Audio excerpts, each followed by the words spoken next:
Hello, everyone. Thanks for joining us today. We have 3 academics joining us, and they're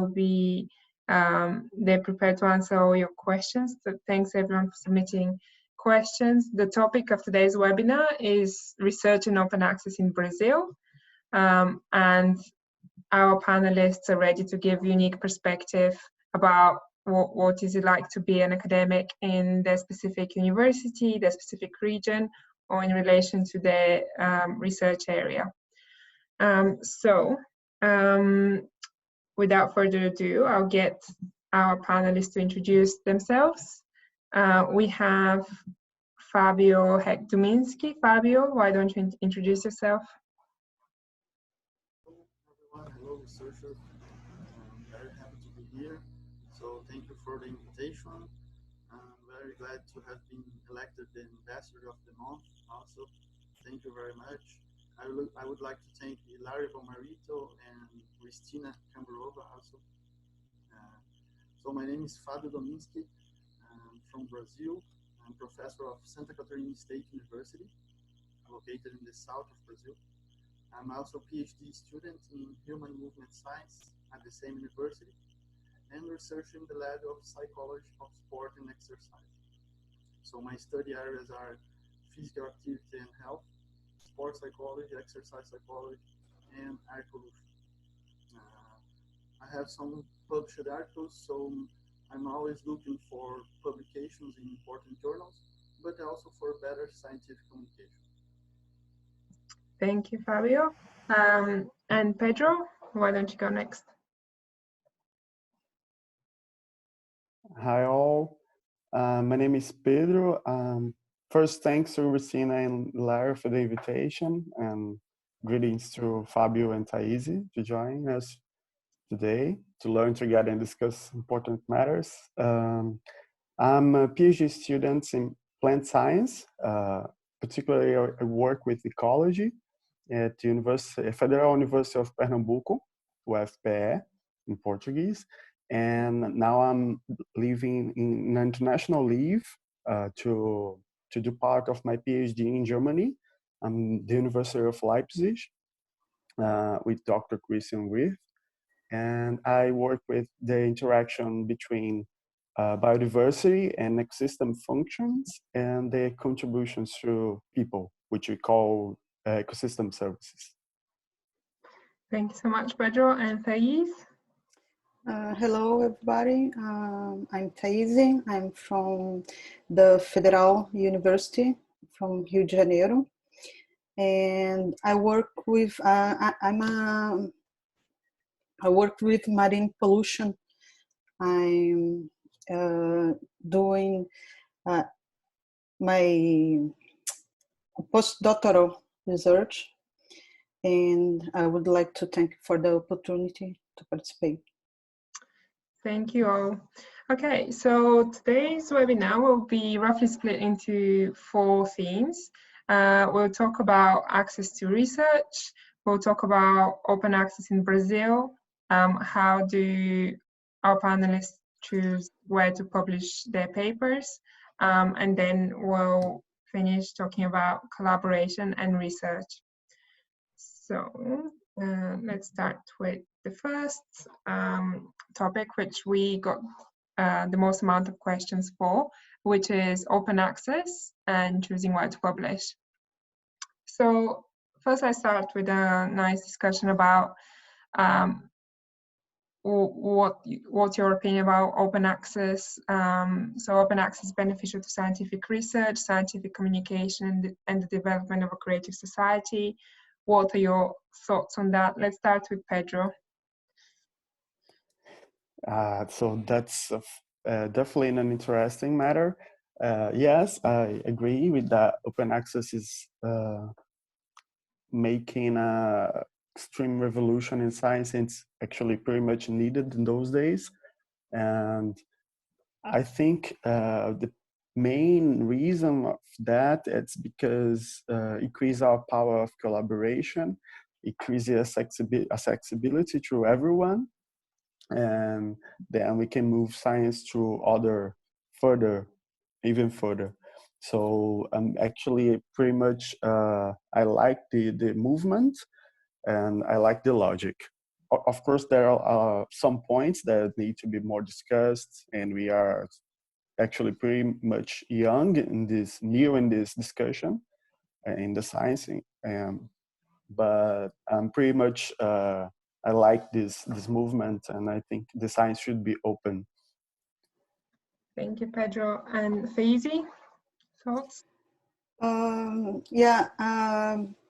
OI is a very important research for researchers, and we have for now a lot of people doing science, and the volume of information, results, ideas, and projects generated each day makes the restricted access more unviable and unproductive.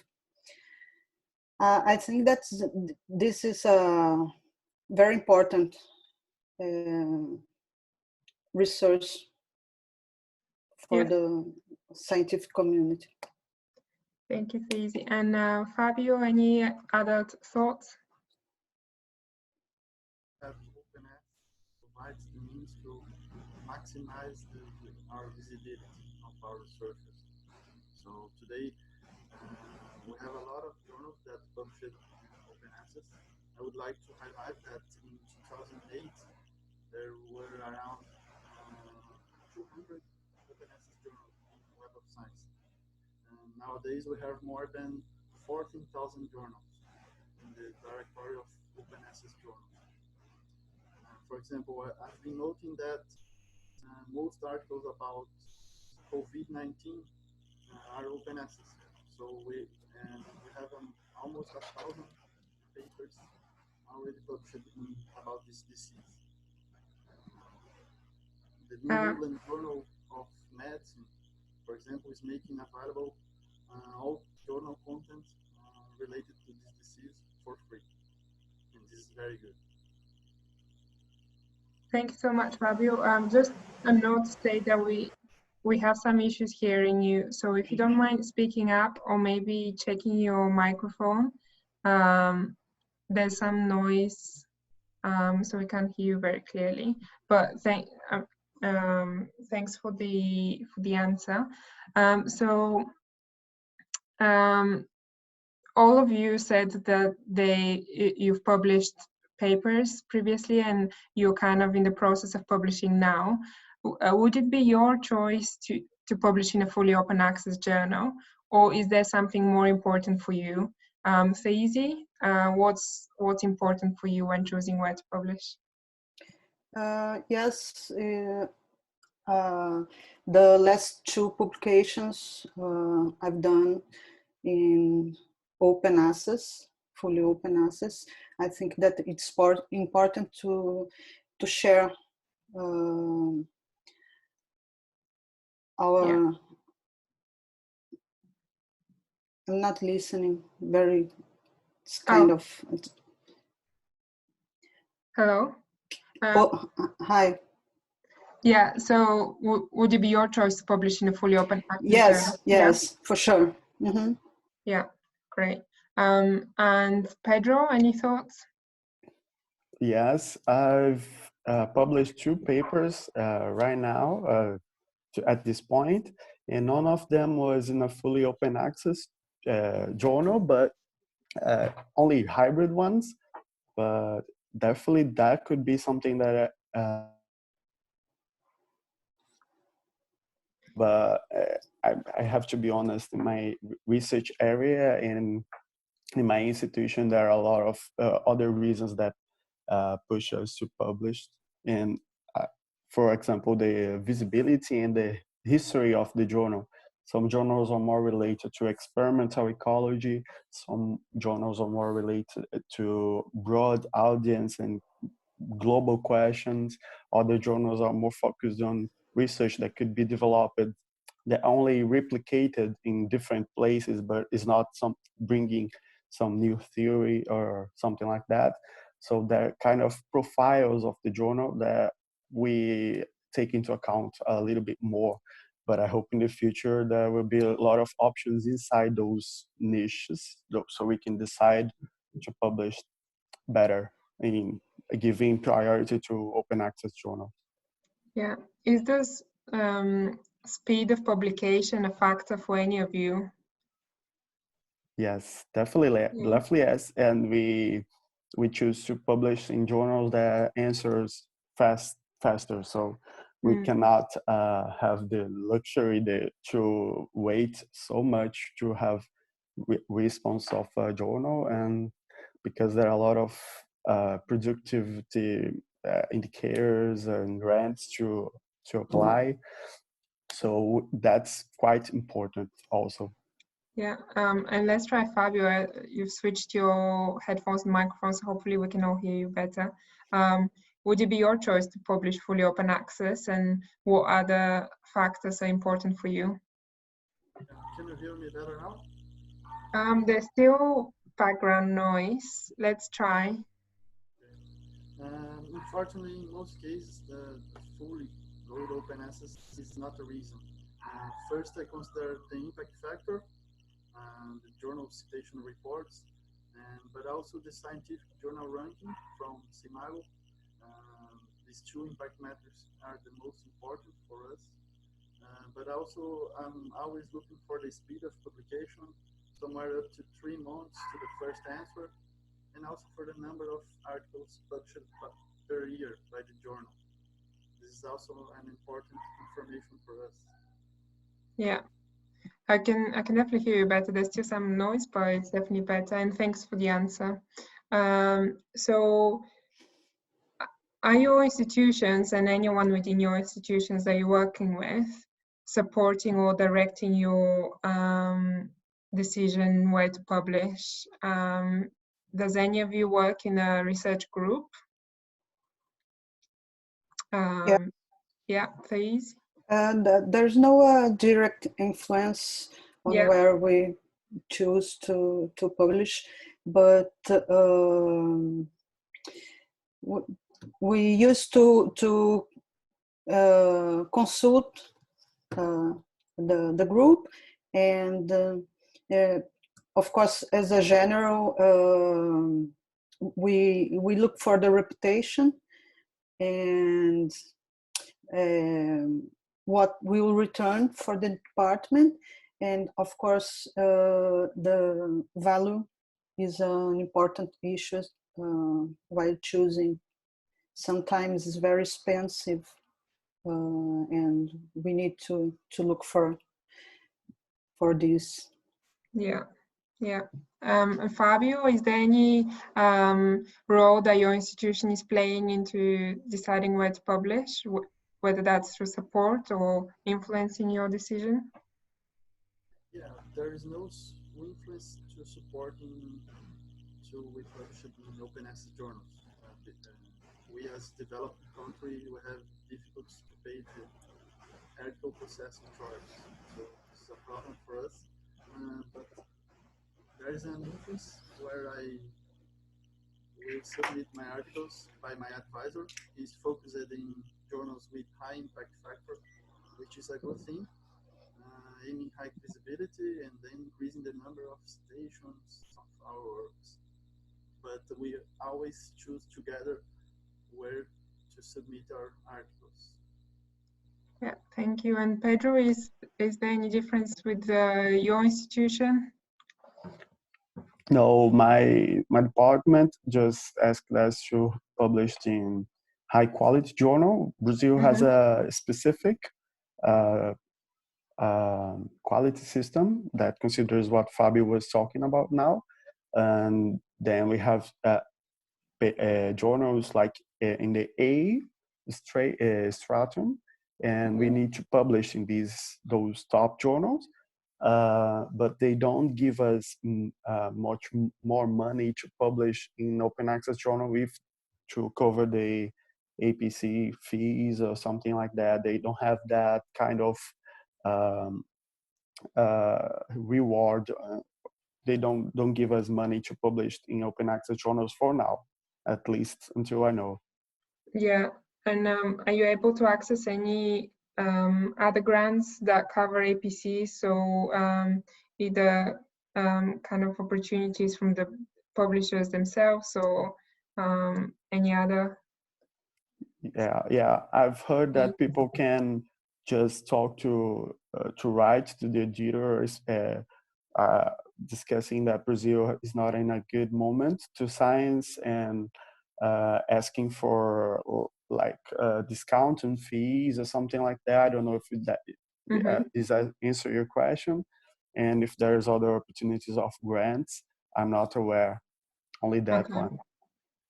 Maybe some of the our participants in the webinar, if you have any additional questions towards things like APCs in Brazil, just message me the questions and I'll answer I'll ask our panelists. What about deciding to publish in a new journal? You all mentioned that reputation of the journal is really important. What about a new open access journal? What would you consider and why or why not? Pedro? Yeah, that's interesting. As I was saying before, Brazil has a quality system. So to get inside this quality system, the journal needs the Department of Brazil, people responsible need to evaluate the journals. So sometimes the journals still don't have, new journals still don't have a rate in this quality system. So this is it's actually pretty much bad because we don't know how this journal is going to be rated in the systems.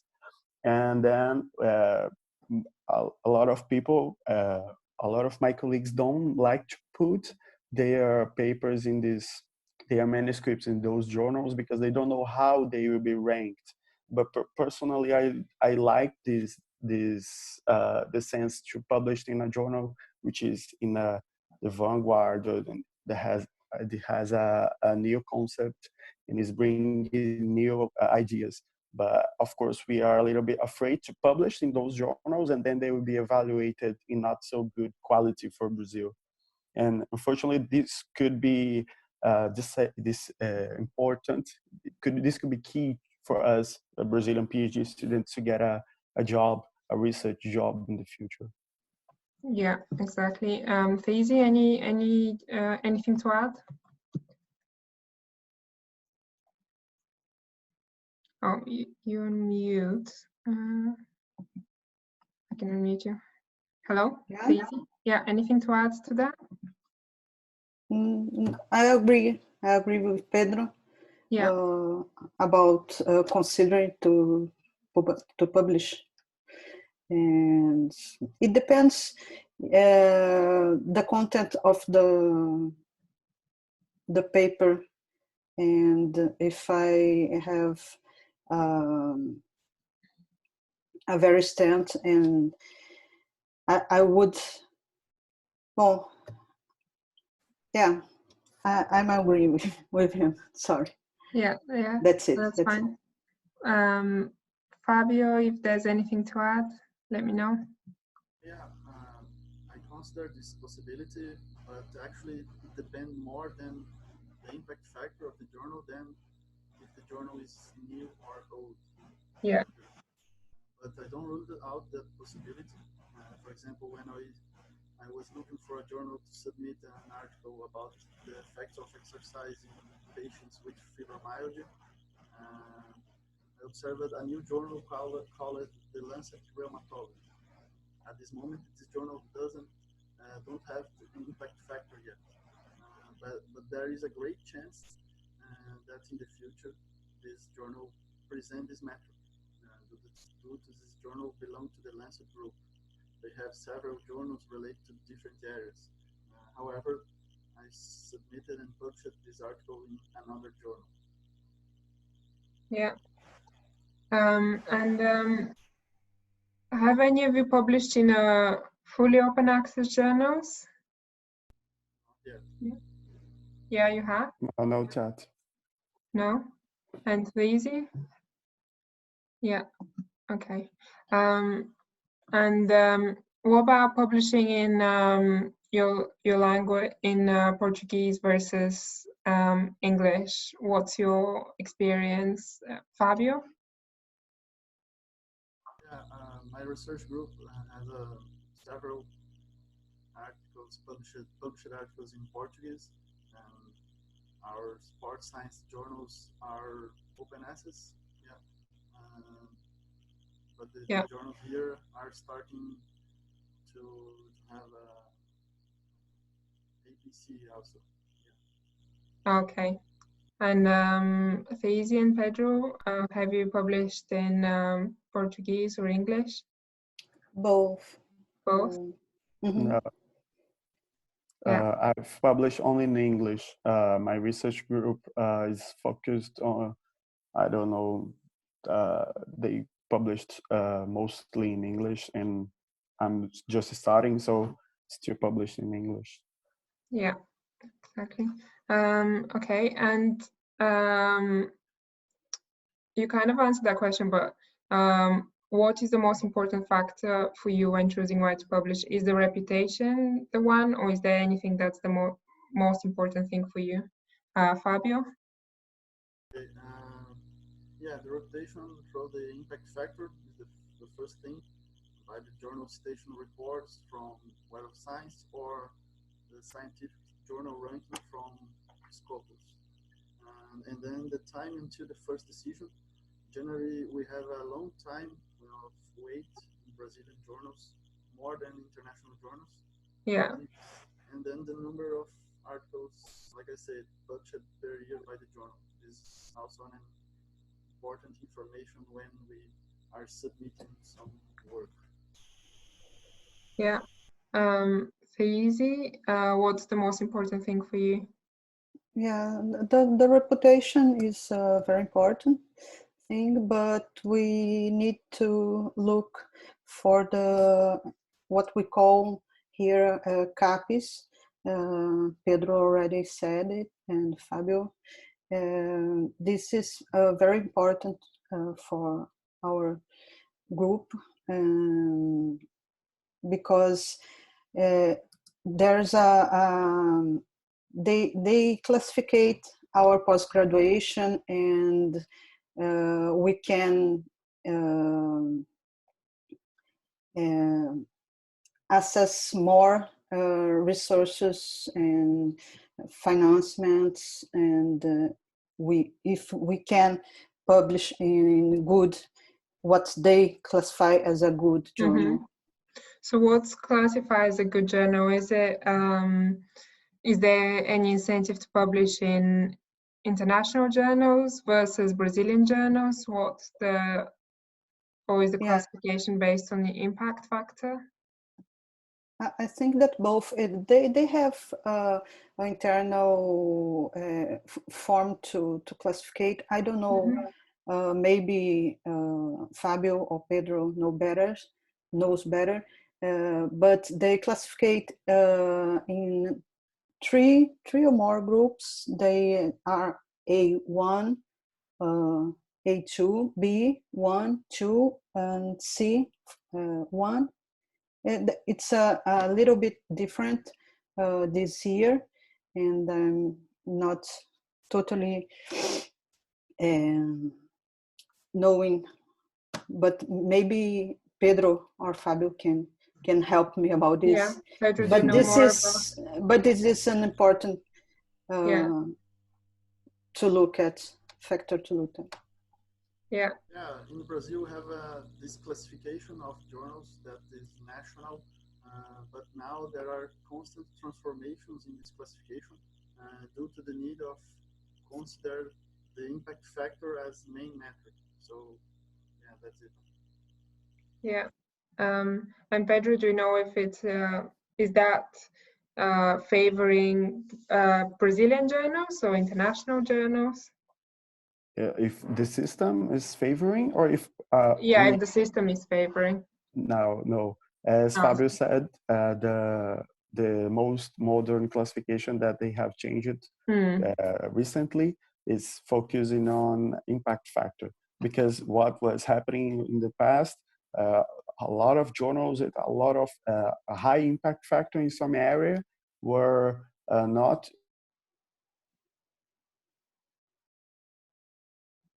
Oh, we lost Pedro for a second. I'm sure he'll join in. So the last question on this slide, which is, you kind of talked about what are some of the barriers that you're facing when trying to get published. Fábio? Yeah. Well, one of the main barriers that my research group has is the article processing charge. Mm-hmm. We are able to pay some APC, but not in all cases. So this is a problem for us. And also, I think that another barrier occurs when, for example, we are producing a new systematic review.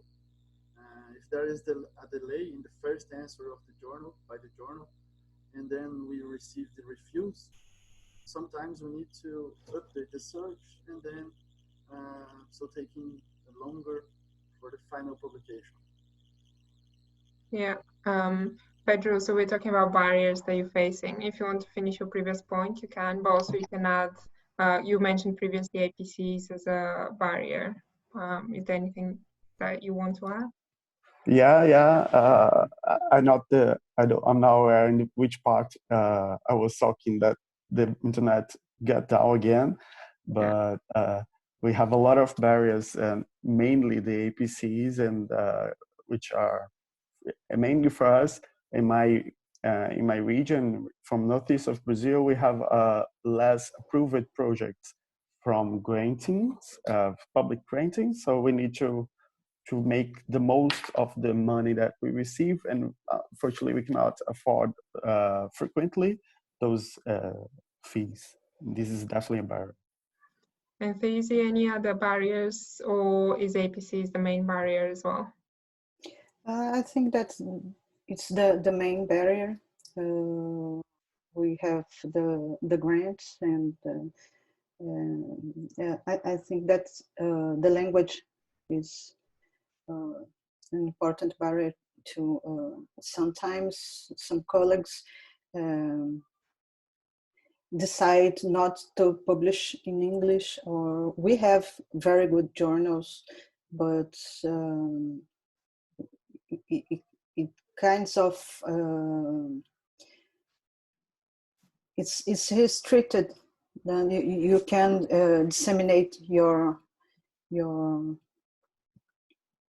article if it's published only in Portuguese. So it's important, and it's very to translate the article is expensive for us, and but that I think that's it. The main barriers are this. Yeah. So we have a question, which is, are there any hurdles with translating findings for publishing in English? And I think you'll kind of answer it by saying that it can be expensive to translate. If either Pedro or Fábio want to add. No? Yeah, if we publish writing the paper in Portuguese, which is better for us, which is faster for us, because we are native in Portuguese. It's faster, but we need them to translate to English, and sometimes our English is not that good. So this actually, it's an important barrier that Thaise raised now, the important topic, because a lot of people worldwide that don't speak English face similar concerns. We have a movement, people on Twitter last year talking about that, and we found out that a lot of people that don't speak English suffer for the same reason. They took longer to write in English, or they have to pay for a better translation for a professional translator. So faster. Yeah. What is the movement's name? Oh, it was a paper, opinion paper, published in or Science or Nature. I'm not sure. Okay. But a lot of people were retweeting and talking about, and a lot of people from different parts of the world raised this topic as important. Yeah, if you can find me after the webinar, if you can find the paper, I can send it to the people that registered, because it's very interesting topic. Do you get any support from the publisher on either translating your finding or publishing in English? For me? For anyone, if you're getting any support on the publisher side. My department pays for that. Yeah. When I ask to, sometimes I do a quick translate by myself, and then it's cheaper to just correct the English than fully translating. But my department pays for it. Yeah. Okay, so moving on to the next topic, which is access to research. What would help the advancement of Brazilian scientific research outputs? Let's start with Fábio. Is that first of all, more research funding. No doubt we need more research funding. In Brazil, most of research are done by public institutions, so we depend of the government. And in the last few years, we had several cuts in research funding and grants focused in research. And this impacted in reduction of scholarships and a fewer grants for research groups. Yeah. If we had more incentives, we would have more people involved in research and it could be better. Yeah.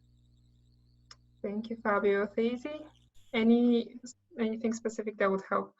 No doubts that we need more funding and bring the society to the college, to the university, and share with them our jobs. And yes, we need more funding.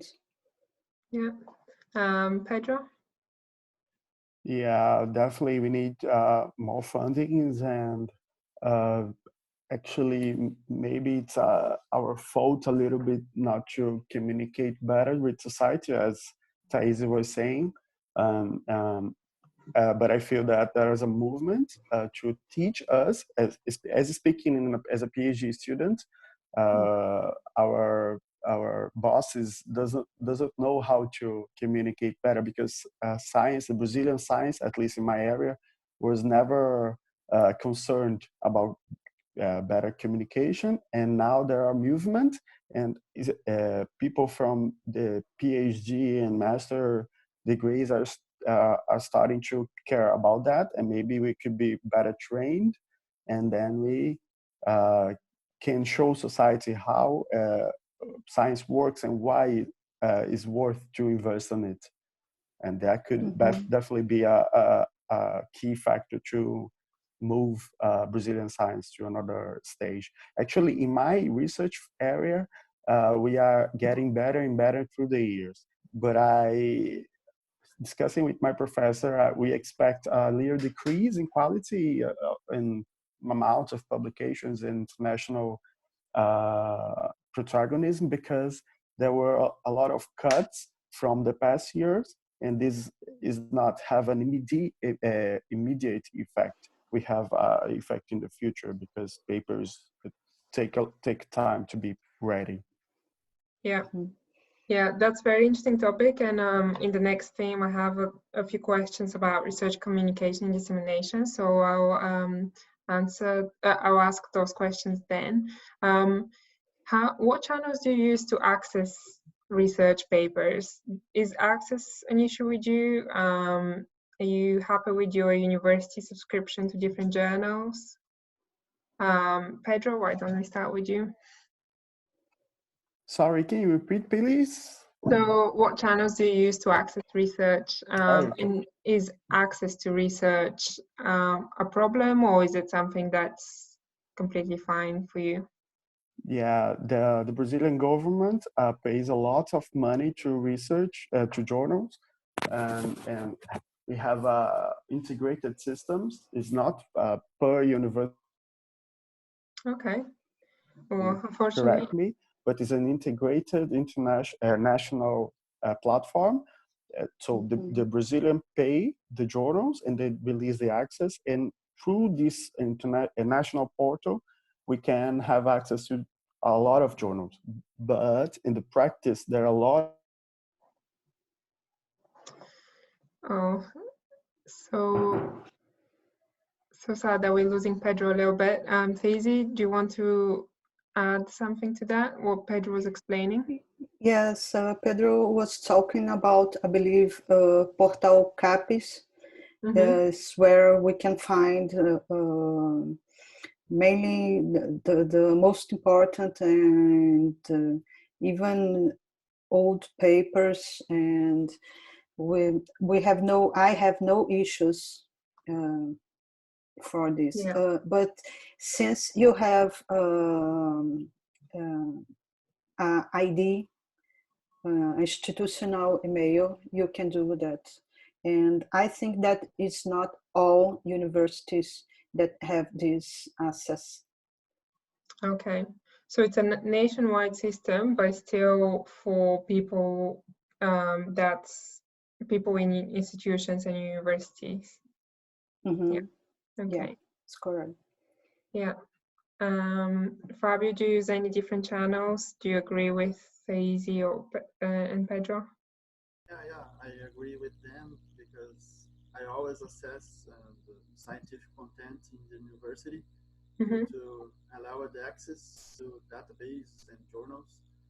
But unfortunately, I see a lot of people using Sci-Hub to access at home and other places. This is a very common here. Yeah. Are there any other specific platforms that you use to access scientific content apart from the portal that you mentioned? This is a national platform, always in the university. Yeah. Yeah. Okay. What tools have you tried to help you improve your papers? So whether that's for writing or anything that can help with translating. And another question, which is, what are your thoughts on preprints? Fabio, want to start? Yeah. I've been using the pick to chart to make figures and graphics. I also use this one for infographics. My area infographics are also a way of publication in British Journal of Sports Medicine, for example. The most important and impact with more impact factor of my area. They accept infographics.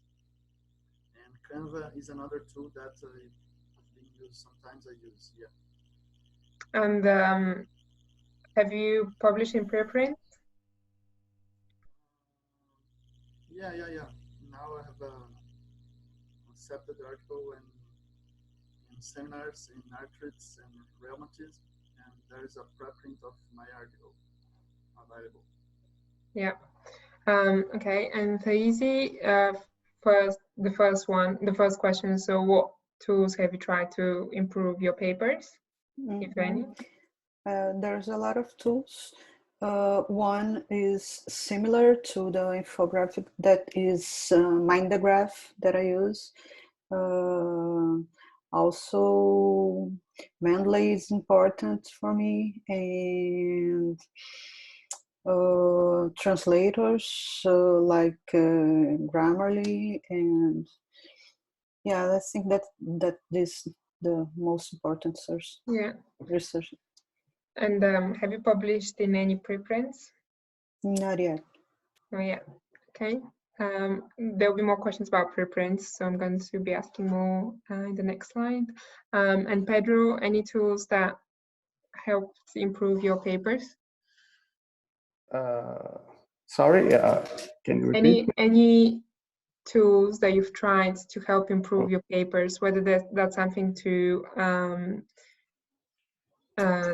create images or infographics, translate or anything?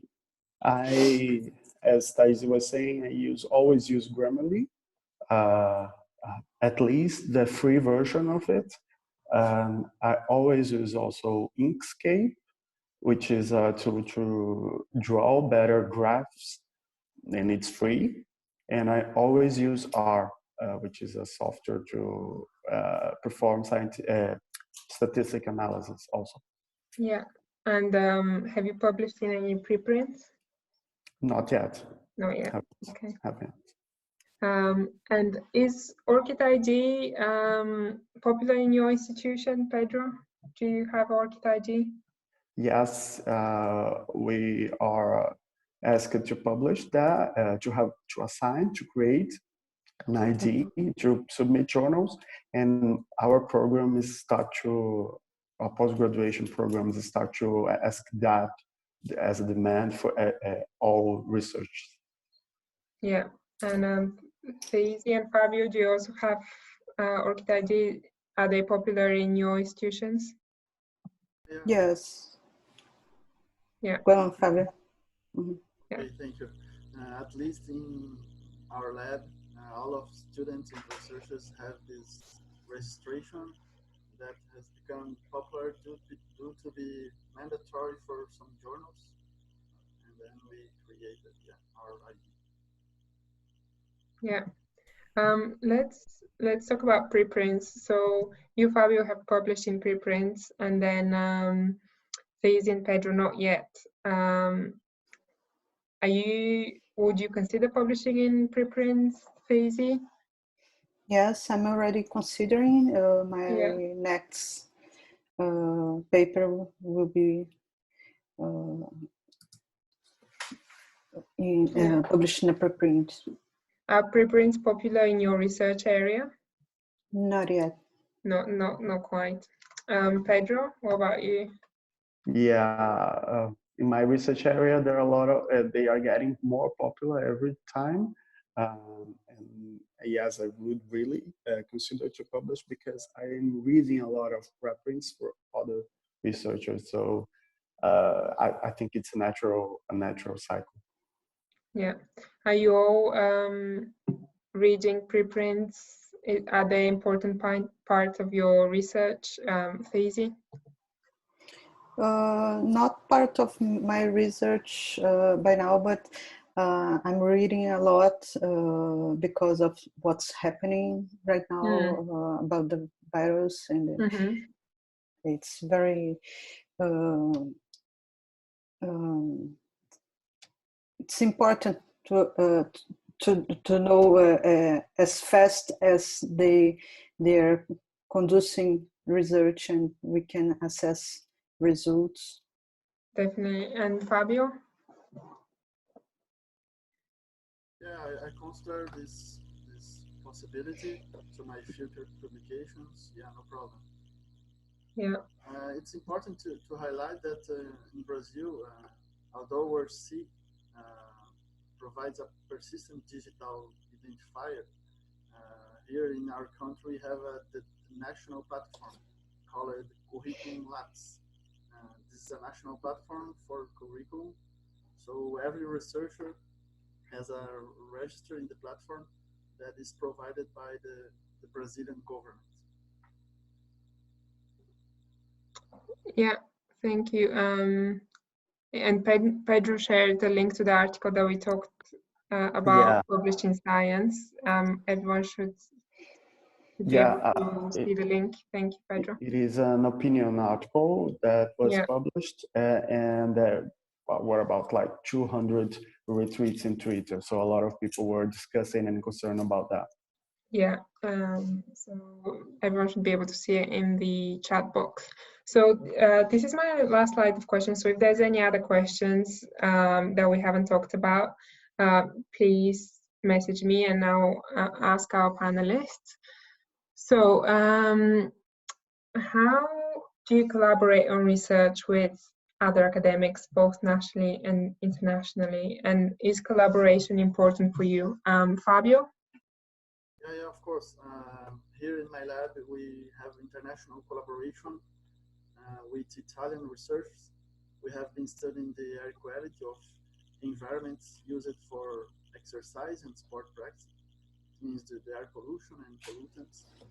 Recently, I went to the University of Cassino, in the city of Cassino in Italy, as part of my PhD in human movement science. And there we started new researchers in this field. So we are collecting data in these two countries and keep in touch with them every week. That's great that you're in the process of this international collaboration. And Thaise, do you collaborate nationally and internationally, and how do you do that? Usually we work in interdisciplinary teams and share labs and equipments, and also we have a good internationalization policy.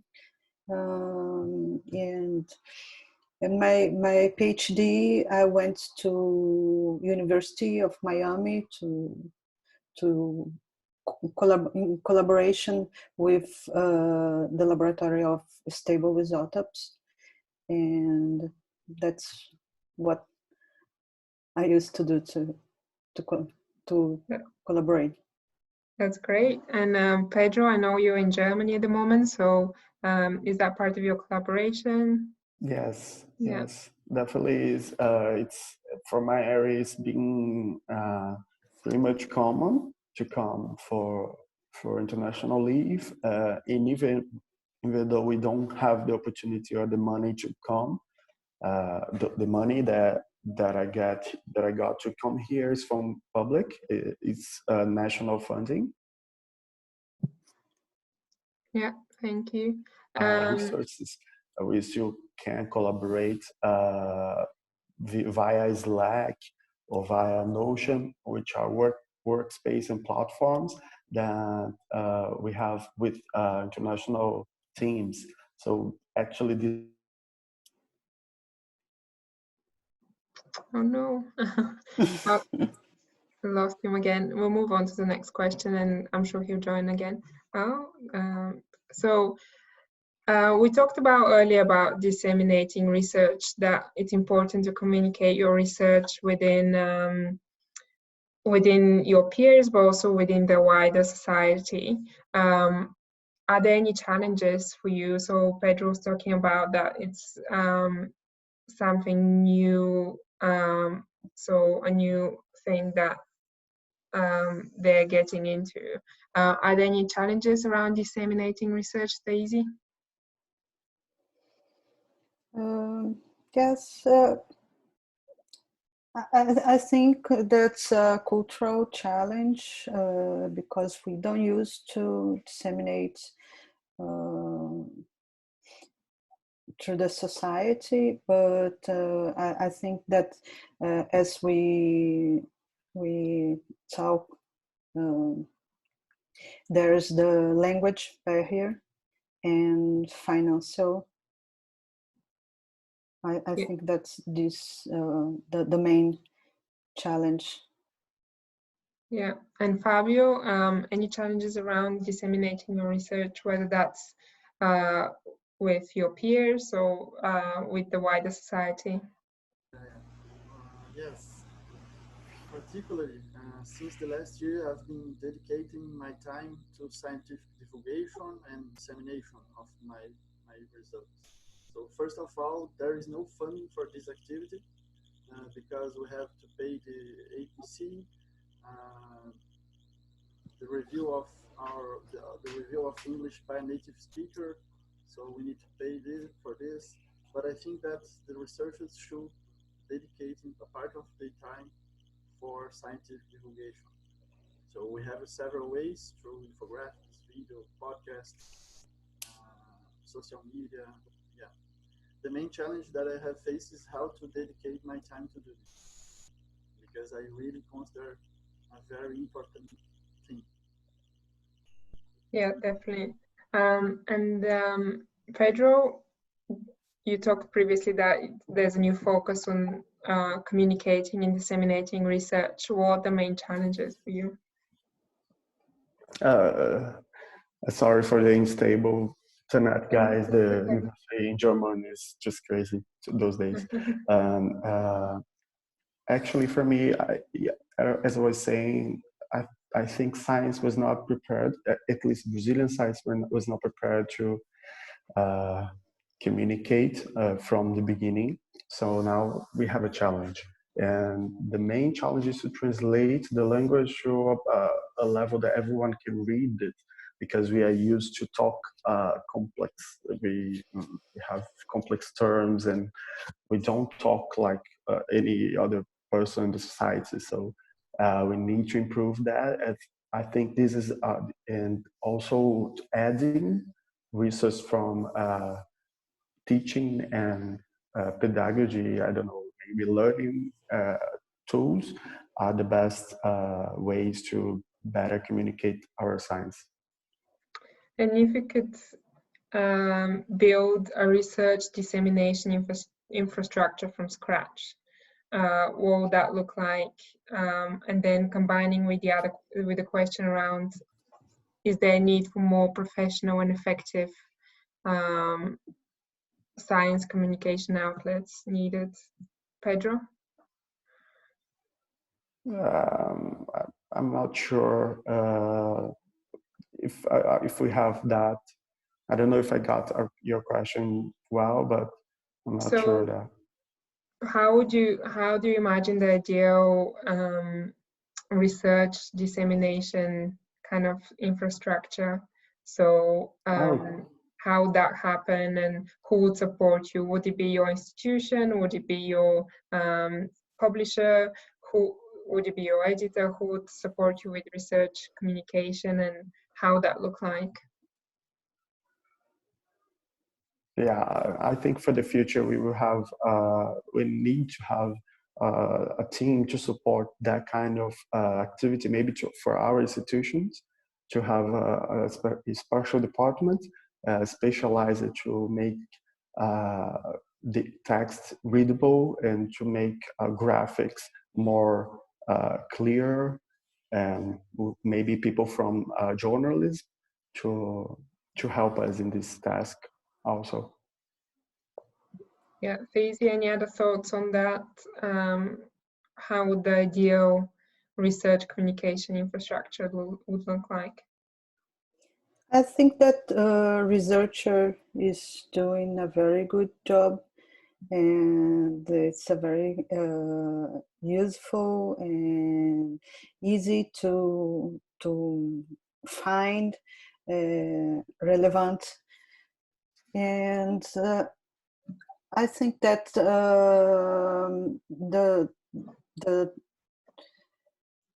what is missing is really the open access for the full article. And if there's a manner to put this all together, I think that is the best way that we can disseminate science. And Fabio, any other suggestions about disseminating research in science? Yes, from scratch is a good question, but I think that we need to create a culture of scientific dissemination in Brazil. I always have a plan for scientific divulgation when I'm writing the article. So a common personal question is, how can I divulge these results after the publication? In Brazil, most of scientific knowledge is produced by postgraduate programs. So maybe we can create subjects related to the importance of scientific communication and this activity. Thanks for that. There's a question about collaboration. So what's the best ways to engage in international research collaboration with Brazil? and specific to social sciences. Neither of you are necessarily social sciences, but do you have any tips or what are the best ways to engage in international collaboration in Brazil? Yeah. I think that first of all, the researcher needs initiative. Yeah, this is a good first step. Needs what, sorry? Initiative. Yeah, the Okay. first step to better talk with other academics and researchers. Yeah. Pedro, any tips? Yeah, thinking about someone that's not from Brazil, and especially if they are from English-speaking countries, they should be a little bit more concerned about the centers they are picking up. In Brazil, we have a lot of, we all write or we all publish in English, but we don't speak English in our classes, in our daily lives outside university. And inside the university also no, but so you have to pick a professor, a collaborator that makes sure that people from inside the lab is at least speak English. And then if you are going to pursue a long-term collaboration in Brazil, maybe it's better to learn Portuguese. It's better to integrate self. Actually, Spanish is pretty much okay. You will not be able to get 100% of the language, but it will help. It will help. Yeah, definitely. And then I'll move on to the final question, and we'll start with Thaise. So, what's your vision of science for your country, for Brazil?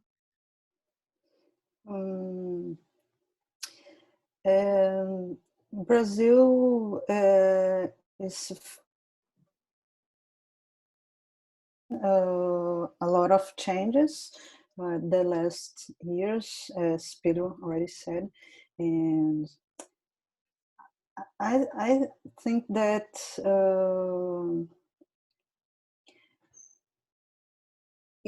it's a challenge to make a good science and competitive, but I think that we can do this, and there's still a long way to go, but I believe that we're doing good. Definitely. And Pedro, what vision of science do you have for your country? Yeah, I just hope we keep investing in science, and this is not getting better each day because we have a government that doesn't believe in science. So maybe in the further years, if we can change this scenario and try to stimulate a science view-based society, then maybe we can have better times. And for science itself, for the functioning of science, I think it's essential to have collaboration. Pretty much believe that if we are together, if we are thinking together, if we have partner collaborators that can help us with different views and opinions, this will be making science better in those further years. Great, thank you. And Fábio, what's your vision of science for Brazil? Yeah, I agree with my colleagues. I think that science in our country does not have the place it deserves. So due to the government management. Yeah, but I think that according to our report by Clarivate Analytics about science and research in Brazil, we are the 13th largest producer of research publications in the world. And this research is increasing, both of the number of publications and the quality, at least in my area. Yeah, definitely. Yeah, there's increasing amount of research output that is coming from Brazil, that's for sure. Okay, so thanks everyone for joining us today, and special thanks for Fábio, Thaise, and Pedro for staying with us and answering all these interesting questions. I'll just move to my to the slide with my email address. So if there's any questions to the panelists after this webinar, just email me. I'll be sending the recording to all of you that registered, and yeah, if there's anything else, just email me with questions. So yeah, thank you very much for joining us today. I hope you have a good rest of your day, and hopefully see you for our next webinar, which will be about data scientists and how do data scientists keep up to date. So we're moving to a more